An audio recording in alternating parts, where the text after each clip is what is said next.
My friend's been acting real strange. She's just not herself. She's completely stopped going to classes and she's just not herself.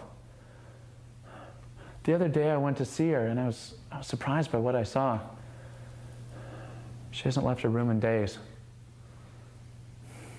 She's been my best friend for years, and I asked her what was wrong, and she said that she wasn't happy, but that she didn't have any reason to be.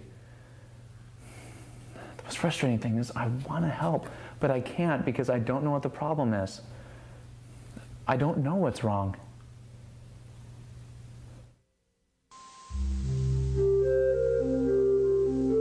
Depression, one of the most common psychological disorders, consists of unique subtypes.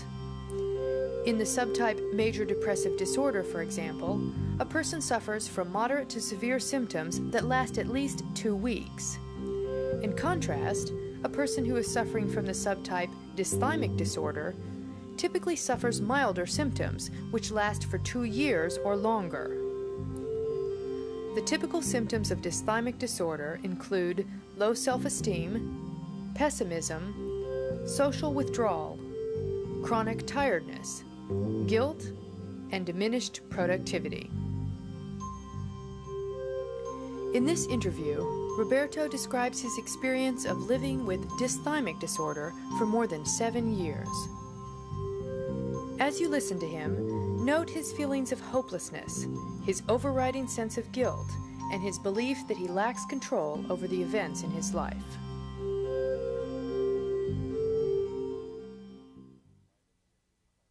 You see no light at the end of the tunnel. All you see is the tunnel and you don't know which is the beginning and which is the end. You're just there. It's just, you deal with what's dealt to you. You don't feel like you're in control. You feel that these are external factors and you have no say in them. You're not, you think there is control in your life and you know there is no control. You are a cog in a wheel, and it's depression.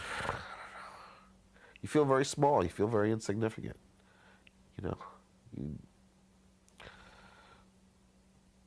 You don't think your problems are worth the time of other people to think that they are problems.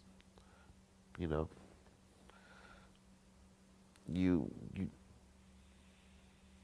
devalue everything in your life. It becomes less and less than what it should be for yourself, what potential you have. You devalue yourself.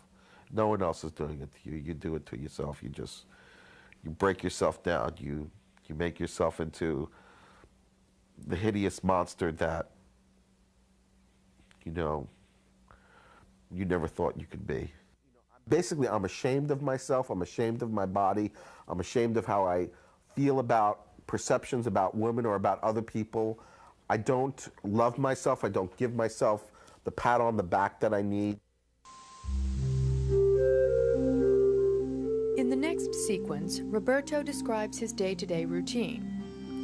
Roberto's dysthymic disorder has led to social isolation and caused him to narrow his personal goals and experiences. It has also led to dysfunctional sleeping and eating patterns that are typical of this disorder.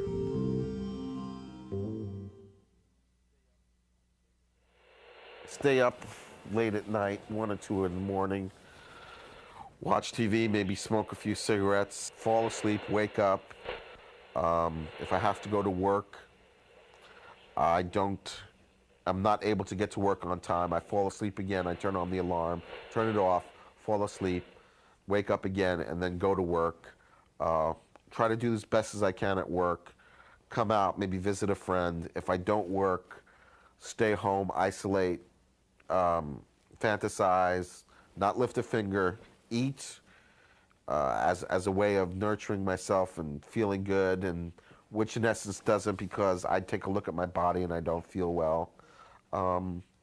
Pretty routine, mundane things for me, and just limiting myself to that. Just saying, this is all that I'm capable of. This is all that I'm going to do for myself, and no more.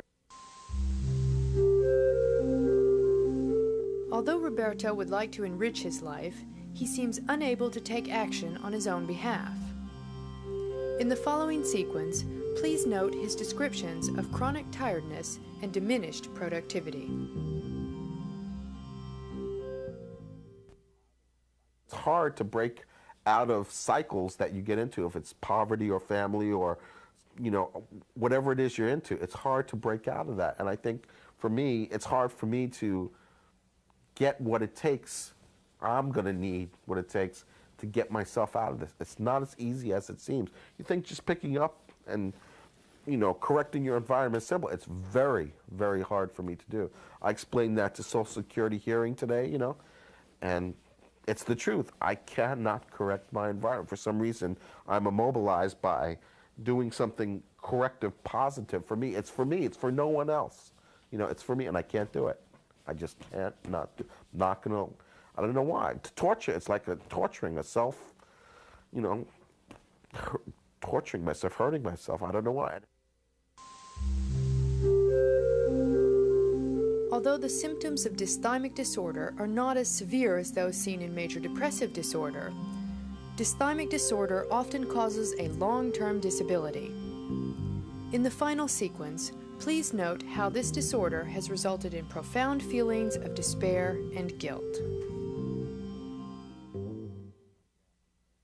It's evident in my family makeup. My brother has a manic depressive problem, and he's on SSI, and he's not dealing with it effectively with medication.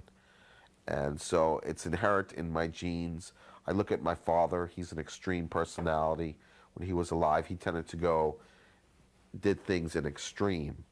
I feel depth when I feel here. I feel pain and suffering. I feel, it's just terrible. I feel ashamed. A monster in and of itself to feel unloved, to feel ununderstood, unappreciated.